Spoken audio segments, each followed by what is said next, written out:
Hi hello welcome back to Sharath updates YouTube channel. Telangana రాష్ట్ర ప్రభుత్వం తెలంగాణ రాష్ట్ర మహిళలకు మంచి శుభవార్త అయితే తెలిపింది. అదేంటో తెలుసుకోవాలంటే వీడియో పూర్తి వరకు చూడండి. అలాగే వీడియోని ఖచ్చితంగా లైక్ చేయండి. లైక్ చేస్తే మన వీడియో వేరే వాళ్ళకు కూడా వెళ్తుంది. అలాగే ఛానల్ని సబ్స్క్రైబ్ చేయండి.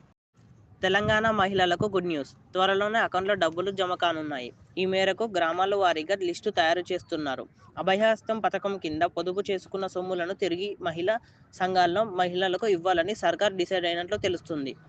545 కోట్లను మహిళా ఖాతాల్లో జమ చేసేందుకు ప్రభుత్వం సిద్ధమవుతుంది. తెలంగాణ మహిళలకు రేవంత్ సర్కార్ తీపి కబురు చెప్పింది. త్వరలోనే మహిళా సంఘాల్లో మహిళల బ్యాంకుల్లో ఖాతాల్లో డబ్బులు జమ చేసేందుకు రెడీ అయింది.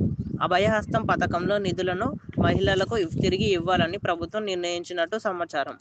ఉమ్మడి ఏపీ ప్రభుత్వం హయాంలో 2029 నుంచి అభయహస్తం పథకంలో భాగంగా మహిళలు ప్రతిరోజు రూపాయి చొప్పున 6 ఏళ్ల పాటు చెల్లించారు.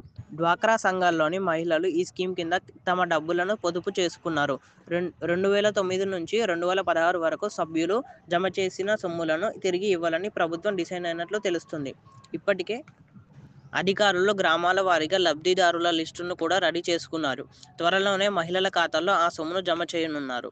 రాష్ట్రంలో 60 ఏళ్లు దాటిన మహిళలకు ప్రతి నెల 500 పెన్షన్ ఇవ్వాలనే ఉద్దేశంతో అభయహస్తం పథకాన్ని ఉమ్మడి ఏపీలో అప్పటి కాంగ్రెస్ ప్రభుత్వం ప్రారంభించింది.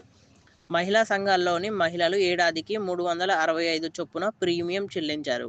అయితే 2018లో ఈ పథకం ఆగిపోయింది. ప్రత్యేక తెలంగాణ ఆవిర్భావ తర్వాత ఈ నిధులను గత బీఆర్ఎస్ ప్రభుత్వం ఇతర అవసరాలకు వినియోగించినట్లు ప్రస్తుతం కాంగ్రెస్ ప్రభుత్వం గుర్తించింది. మహిళలు 385 కోట్లు జమ చేయగా 2022 నాటికి ఆ డబ్బులు వడ్డీతో కలిపి 545 కోట్లకు చేరింది.